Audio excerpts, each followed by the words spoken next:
Hello বন্ধুরা, আমি তুহিন রিভিউলজি চ্যানেলে আপনাদের প্রত্যেককে স্বাগত জানাই। এখন কথা বলবো যে বিষয়টা নিয়ে, যে এই 14ই আগস্ট কিন্তু 3খানা সিনেমা মুক্তি পেতে চলেছে। প্যান ইন্ডিয়া লেভেলে 2খানা সিনেমা এবং বাংলায় কিন্তু একটা সিনেমা মুক্তি পেতে চলেছে।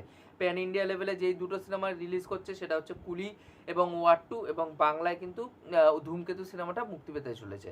এবার সেই জায়গা থেকে দাঁড়িয়ে বাংলা সিনেমা যেটা ধূমকেতু, তারও কিন্তু সংখ্যা পেতে এখন আমাদের বাংলায় কিন্তু মানে হালাত টাইট হয়ে যাচ্ছে। তার একটাই কারণ, কুলি ওয়ার 2 এরা দুইজন প্যান ইন্ডিয়া বড় বড় সুপারস্টারদেরকে নিয়ে সিনেমা বানানো একটি সিনেমা, এবং এটা প্যান ইন্ডিয়া লেভেলে একটা টার্গেট করা সিনেমা। এবার সেই জায়গা থেকে দাঁড়িয়ে তারা দুইজন তো একে অপরের বিরুদ্ধে লড়াই করছে শো সংখ্যা পাওয়া নিয়ে, প্রাইম টাইম শো সংখ্যা নিয়ে, এবং আমাদের বাংলায় কিন্তু সেই এফেক্টটা কিন্তু পড়তে চলেছে। কারণ দেব, শ্রীজিৎ মুখার্জি, বুম্বাদা, ঋতুপর্ণা সেনগুপ্ত এরা সম্মিলিতভাবে কিন্তু আমাদের মুখ্যমন্ত্রীকে তারা একটা চিঠি লিখেছে যে আমাদের সিনেমা যেটা ধূমকেতু মুক্তি পেতে চলেছে 14ই আগস্ট, সেটাকে কিন্তু একটা প্রাইম টাইম শো সংখ্যা কিন্তু দেওয়া হোক, এইটা আর্জি জানিয়ে তারা কিন্তু একটা চিঠি কিন্তু লিখেছে। এবার সেই জায়গা থেকে দাঁড়িয়ে আজকে যদি ইয়াশরাজ ফিল্মস তারা যেই নো শো শেয়ারিংয়ের যে ফরম্যাটে যায়, এবং তার থেকেও বড় কথা তারা পিভিআর আইনক্স সিনেপলিসের ক্ষেত্রে তারা বলেছে যে 90% প্রাইম টাইম শো আমাদেরকে দিয়ে দিতে হবে ওয়ার 2-কে, এবং বাদবাকি 10% কিন্তু অন্য সিনেমার জন্য অ্যালট করা হোক। এবং যেগুলো লোকাল মাল্টিপ্লেক্স এবং সিঙ্গেল স্ক্রিন আছে, যাদের ধরুন হয়তো একটা দিনে 5টা 10টা 15টা এরকম শো চলে, 15টা বেশি বললাম, বাট 5টার থেকে 10টা আমি ধরলাম ম্যাক্স টু ম্যাক্স, যা শো সংখ্যা চলে সব শো সংখ্যা আমাদেরকেই পুরোপুরি দিয়ে দিতে হবে। অন্য কোনো সিনেমাকে সেই জায়গায় জায়গা দিতে আমরা রাজি নই। এটা বারংবার তারা ওআইএরএফ করে এসে, এবং ইয়াশরাজ ফিল্মস তারা এই অ্যাগ্রেসিভলি মার্কেটিং এবং অ্যাগ্রেসিভলি যে ডিস্ট্রিবিউশন সেটা কিন্তু বরাবর তারা কিন্তু করে এসছে। কারণ সাউথের ক্ষেত্রেও কিন্তু যারা যেই রাইটসটা বেচেছে, তেলেগু রাইটসটা ওয়ার 2-এর, সিতারা এন্টারটেনমেন্ট কিনেছে নাগাবামসি। তা সিতারা এন্টারটেইনমেন্টের তারা কিন্তু করছে কি, যে তারা মর্নিং শো এবং মানে আর্লি মর্নিং শো এবং মিড নাইট শো তারা কিন্তু সেইভাবেই কিন্তু সিনেমাটাকে চালানোর চেষ্টা করছে তেলেগু বেল্টে। এবার সেই জায়গা থেকে দাঁড়িয়ে আজকে কুলিও একটা প্যান ইন্ডিয়া সিনেমা। এবার কুলিও তারা কিন্তু এতদিন যাবত সেটা বোঝা যাচ্ছিল না যে তারা কিভাবে নিজেদের সিনেমাটাকে ডিস্ট্রিবিউট করবে। কারণ পেন মারুতারকে দিয়েছে, এবং পেন মারুতার আমি নিজের ওই একটা ভিডিও করেছি যেখানটা আমি বক্স অফিস ফেট নিয়ে আলোচনা করেছিলাম, কুলি ওয়ার 2 এবং ধূমকেতু নিয়ে, চাইলে আপনারা ওই ভিডিওটা দেখতে পারেন। ওখানটা কিন্তু আমি বলেছিলাম যে পেন মারুতারের থেকে আয়দার যদি এখানটায় অনিল থাডানিকে দিত মেকার্সরা ডিস্ট্রিবিউশনের জন্য এ ফিল্মস, তাহলে কি আরও তারা অ্যাগ্রেসিভলিভাবে সেই সিনেমাটাকে কিন্তু ডিস্ট্রিবিউট কিন্তু করতে পারতো। এবার সেই জায়গা থেকে দাঁড়িয়ে কিন্তু কুলিও কিন্তু এখন মানে জমি ছেড়ে দিতে কিন্তু নারাজ। এখন আমির খান এখানটায় মানে ঝাঁপিয়ে পড়েছে এই পুরো ঝামেলার মাঝখানে, এবং এখন নর্থ বেল্টে ব্যাপারটা এরকম হয়ে গেছে আমির খান ভার্সেস ওআইআরএফ, এই ব্যাপারটা কিন্তু এখন ন্যারেটিভটা কিন্তু চারি জায়গায় চলছে। আমির খান যে পিভিআর আইনক্সের মেন মালিক কাম ডিস্ট্রিবিউটার, তাকে কিন্তু এটা রিকোয়েস্ট করেছে, অ্যাগ্রেসিভলি রিকোয়েস্ট করেছে যে আমাদের সিনেমা যেটা কুলি আপকামিং সিনেমা আছে সেখানটা কিন্তু আমাদের প্রাইম টাইম শো কিন্তু দিয়ে দেওয়া হোক, এটা কিন্তু সে আর্জি জানিয়েছে, এবং তার কিন্তু খুব ভালো একজন বন্ধুও কিন্তু হয়। এবার সেই জায়গা থেকে দাঁড়িয়ে আমেরিকা মানে পিভিআর আইনক্সের যে মালিক, তারা ওয়ার 2-কে এমনি তো কথা দিয়ে রেখেছে যে 90% শো তাদেরকে অ্যালার্ট করা হবে। এবার সেই জায়গা থেকে দাঁড়িয়ে সেও কিন্তু একটা বিপদে পড়ে গেছে, এবং এখানটা কিন্তু মানে মানে খুব জমজমাট একটা কিন্তু বাওয়াল কিন্তু হতে চলেছে। এবার সেই মাঝখানে কিন্তু ধূমকেতু কোথাও না কোথাও স্যান্ডউইচ হতে চলেছে, এবং এটা জানারই ছিল যে কারণ অন্যান্য মানে সিনেমা যদি আমাদের প্যান ইন্ডিয়া যেগুলো সিনেমা হয় বা বলিউডের যেগুলো বড় সিনেমা হয়, টেন্টপোল সিনেমা, সেগুলো যখন রিলিজ করে আমাদের বাংলা সিনেমা সেই মুহূর্তে যদি রিলিজ করে একটা শো সংখ্যা নিয়ে কিন্তু মারামারি হয়। এইবার সেই জায়গা থেকে দাঁড়িয়ে আমি বাংলা সিনেমার ক্ষেত্রে একটা কথা বলতে চাই, যে আজকে ধূমকেতু সিনেমাটা বাংলায় রিলিজ করছে, সব কিছু ঠিক আছে, আমি বুঝলাম, কিন্তু আজকে দেবের বেলায় এই ইন্ডাস্ট্রির কিছু লোক তারা দেবরে সাপোর্ট করার জন্য ছুটে আসছে। যখন একটা ছোট বাজেটের ইন্ডি সিনেমাগুলো যখন রিলিজ করে, তখন তারা কোথায় থাকে, কোন গর্তের ভিতর লুকিয়ে থাকে, আমার সেটাই হচ্ছে সবথেকে বড় প্রশ্ন তাদের কাছে।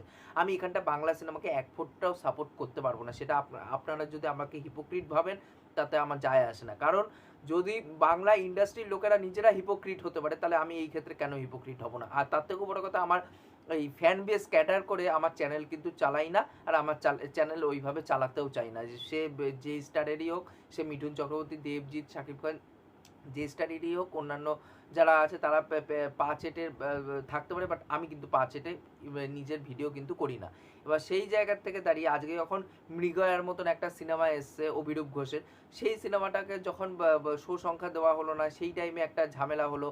তারপর হচ্ছে মেন ঝামেলা হয়েছিল যখন রাশের টাইমে তথাগত মুখার্জির সিনেমা, সেইটাকে প্রাইম টাইম শো দেওয়া হয়নি, পিভিআর আইনক্সে একদম রাতের দিকে শো দেওয়া হচ্ছে, যার জন্য মানুষ দেখতে যেতে পারছে না, চাইলেও সেই সিনেমাটা দেখতে যেতে পারছে না। আমি আমার সিনেমাটা দেখার ইচ্ছা ছিল, আমি রাজ সিনেমাটা দেখতে যেতে পারিনি। বা রিসেন্টলি পুতুল নাচের ইতিকথা যেই সিনেমাটা বেরিয়েছে, সেই সব সিনেমাগুলোকে একদম ভালোভাবে প্রাইম টাইম কিন্তু শো কিন্তু দেওয়া হচ্ছে না, সে লোকাল মাল্টিপ্লেক্স হোক, সিঙ্গেল স্ক্রিন হোক, বা যেগুলো main multiplex, national multiplex, PVR INOX, Cinepolis, সেখানেও কিন্তু এইসব সিনেমার ক্ষেত্রে তখন দেখতে পায় না।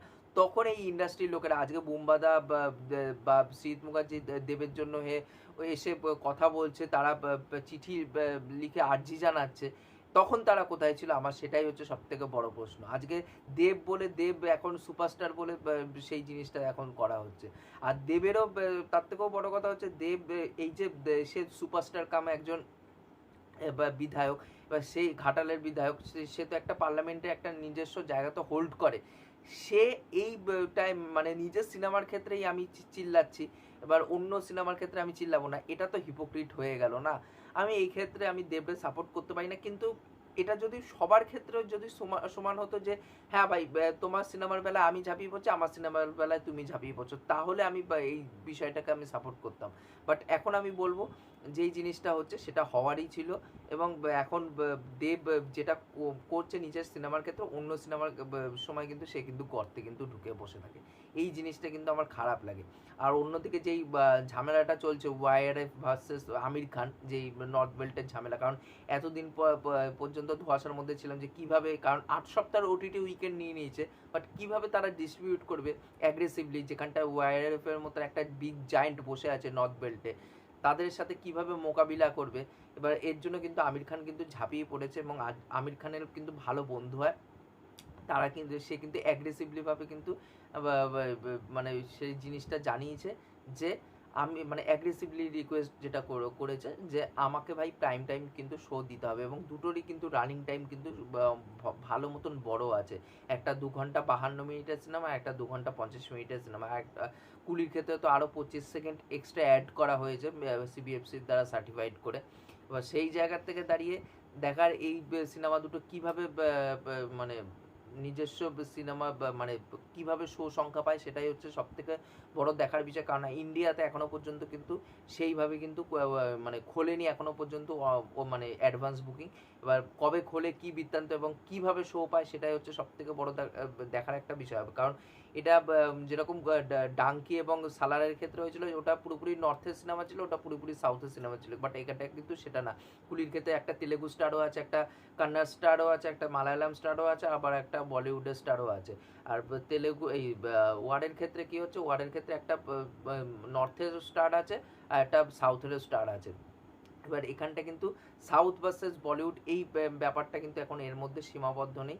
এবার দেখার এই যে ঝামেলাটা, কারণ এই ঝামেলাটা হবে আমি জানতাম, এবং মানে ন্যাস্টি একটা ঝামেলা হতে চলেছে, সেটাও আমি ভালো মতন জানতাম। এবার দেখার এই দুটো সিনেমার চাপে ধূমকেতু কীরকম হয়, এবং মমতা ব্যানার্জি এই বিষয়টা নিয়ে কী পদক্ষেপ নেয়, এবং পরবর্তীকালে ধূমকেতু কীভাবে শো সংখ্যা পায়, সেটাই হচ্ছে দেখার। কারণ দেখুন, আমি চাইলে এখন দেবের ফরে কথা বলতে পারতাম, এবং দেবের ফরে কথা বললে 10টা হয়তো সাবস্ক্রাইবারও আসতো, ভালো মানে মানুষে হয়তো বাহবাও আমাকে জানাতো যে বাংলা সিনেমার পাশে তখনই দাঁড়ানোটা সম্ভব যখন প্রত্যেকের সাথে ভালো সম্পর্ক রাখবে, সুসম্পর্ক, এবং প্রত্যেকের সিনেমার জন্য ঝাঁপিয়ে পড়বে।